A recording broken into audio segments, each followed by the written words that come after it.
बिहार की राजनीति इन दिनों एक नए मोड़ पर खड़ी है।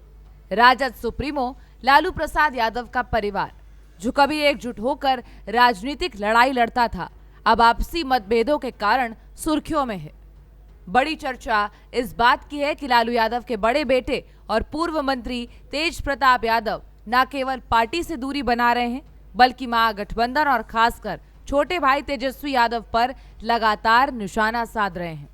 राजनीतिक गलियारों में यह सवाल उठ रहा है कि क्या यह सिर्फ पारिवारिक मनमुटाव है या इसके पीछे कोई बड़ी सियासी डील छुपी हुई है। तेज प्रताप यादव ने हाल ही में कांग्रेस नेता राहुल गांधी और तेजस्वी यादव द्वारा शुरू की गई वोटर अधिकार यात्रा पर तीखा हमला बोला है। उनका कहना है कि यात्रा पूरी तरह से बेकार है और जनता को भ्रमित करने वाली है।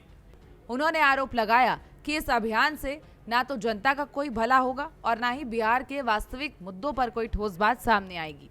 तेज प्रताप का मानना है कि इस तरह की यात्राओं से विपक्ष के बजाय सत्ता पक्ष को ही ज्यादा फायदा मिलता है।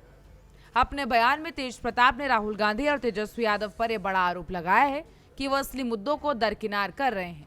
उन्होंने कहा है कि बिहार में शिक्षा, स्वास्थ्य और बेरोजगारी सबसे बड़े सवाल हैं, लेकिन यात्रा के दौरान इन पर गंभीर चर्चा तक नहीं हो रही है।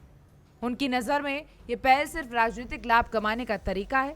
उन्होंने जनता से अपील की है कि ऐसे आयोजनों से दूरी बनाए रखें, क्योंकि इनसे वास्तविक समस्याओं का हल नहीं मिलने वाला। तेज प्रताप यादव ने न सिर्फ महागठबंधन की आलोचना की है, बल्कि अपने भविष्य की रणनीति भी सामने रखी है। उन्होंने साफ कहा है कि वो आगामी विधानसभा चुनाव में महुआ विधानसभा क्षेत्र से चुनाव लड़ेंगे। उन्होंने याद दिलाया कि वो यहां से पहले भी चुनाव जीत चुके हैं और अपने कार्यकाल में सड़कों और मेडिकल कॉलेजों के निर्माण के लिए प्रयास भी किया था।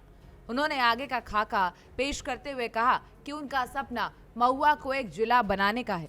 साथ ही उन्होंने इंजीनियरिंग कॉलेज की स्थापना और अन्य विकास योजनाओं की भी घोषणा की।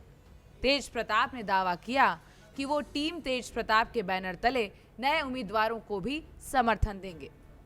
तेज प्रताप यादव ने अपनी सियासी रणनीति में एक और बड़ा कदम उठाया है। उन्होंने असदुद्दीन ओवैसी की पार्टी AIMIM से गठबंधन की बात कही है। गौरतलब है कि 2020 के विधानसभा चुनाव में AIMIM ने 5 सीटों पर जीत दर्ज करके राजद को बड़ा नुकसान पहुंचाया था।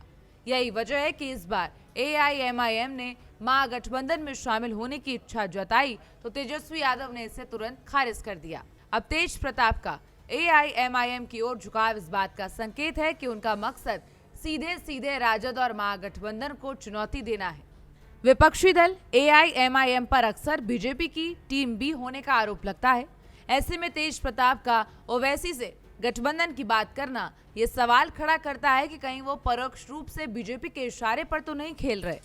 राजनीतिक विश्लेषकों का ये कहना है कि अगर ये गठबंधन होता है तो राजद का पारंपरिक MY समीकरण यानी कि मुस्लिम प्लस यादव समीकरण बुरी तरह से प्रभावित होगा।